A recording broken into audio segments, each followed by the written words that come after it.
Joining us now, Democratic Congressman of Massachusetts, Jake Auchincloss. He's a member of the Select Committee on Strategic Competition between the U.S. and China. He's also a Marine veteran. So thank you, sir, for your service. Let me ask you about this trip, because Secretary Yellen's trip comes as we've seen tensions between the U.S. and China remain high, even after Secretary Blinken's visit, of course, following the series of incidents this year, including the balloon incident. As a member of the Select Committee on China, what are you looking for in Yellen's visit? What might she accomplish? Good morning, Anna. Thanks for having me on. Tensions are going to remain high for decades to come because we are pitted in an ideological and strategic contest with the Chinese Communist Party. The key is to pick your negotiating spots from a position of strength. And that's what the president is doing by sending Secretary Yellen now to land in Beijing. She's coming from a position of economic strength. Our economy has rebounded enormously successfully since the depths of COVID. 13 million jobs created, 10 straight months of falling inflation, record low unemployment. Whereas the Chinese economy is struggling with high youth unemployment, has a property market that has cratered under debt, and is really struggling with long-term demographic challenges with an aging population. So Secretary Yellen's going to be able to sit across the table from her Chinese counterparts and from a position of strength and authority say, we welcome a robust trade relationship that can benefit both parties, but we expect you to play by the rules of the World Trade Organization, the rules of other multilateral institutions, and that you do not steal intellectual property, that you do not harass American businesses, and that you are a good actor in the world stage. And to the extent that they're not, and they certainly have proven that they are not over the last several years, we will take action in concert with our allies to uphold the rules-based order. So what does that action look like then? If they don't play nice, what can be done? What kind of recourse is there? You know, the most important thing we need to do for long-term competition with China is actually more about us than it is about China. It's investing in our R&D capabilities, in upholding rule of law, in sound infrastructure, in deep and liquid capital markets, and high-quality education. And what we've seen right now is that GOP cuts to R&D in the 2024 appropriation cycle would hamstring us in long-term scientific and economic competition against a scientific behemoth in China.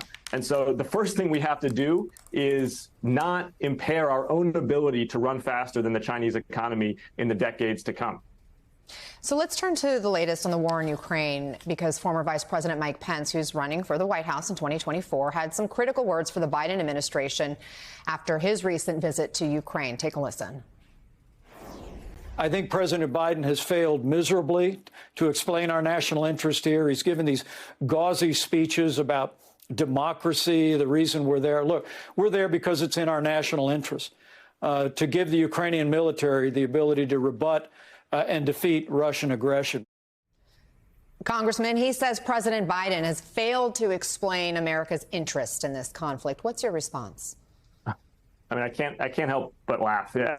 Ed Sheeran's performing in my district in the last few days. I might as well go tell Ed Sheeran how to put on a show. That's about as much credibility as Mike Pence has in telling Joe Biden how to operate against Russia.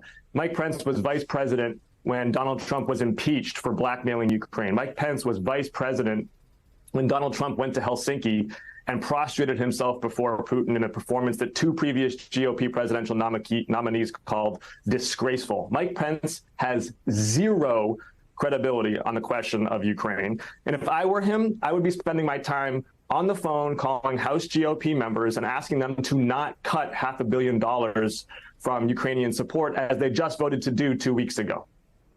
What are you hearing from those GOP members? Because Ukrainian President Zelensky says he's concerned about losing bipartisan support from the U.S. after what he called dangerous messages coming from some Republicans.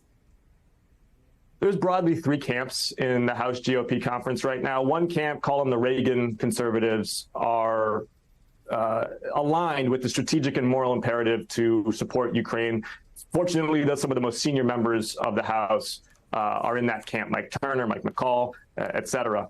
Then there's the Trump camp, who have always been sympathizing with Putin and who are dead fast ideologically against supporting Ukraine. They just don't want to stand with freedom and democracy against Putin. But then there's the middle camp. And the middle camp, Anna, is where I think the political work needs to be done.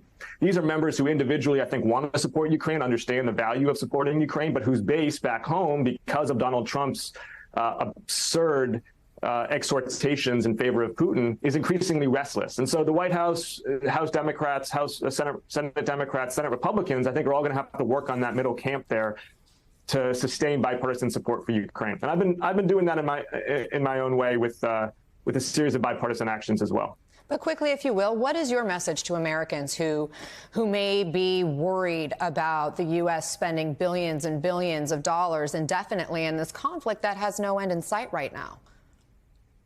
For less money than America spends on soft drinks every year, we have cratered Russia's conventional military capacity, doubled its border with NATO, induced our allies in Germany, Japan, France, Taiwan to increase their own spending on defense. We have strengthened and deepened NATO's resolve at a time when the rules-based order is under attack, not just by Russia, but by China and Iran as well. This is about the United States upholding the international rules-based order that has spread peace and prosperity the world over. And it is the highest return on investment for national security dollars that have been spent in the 21st century. Massachusetts Congressman Jake Auchincloss, thank you so much for taking the time. I really appreciate it.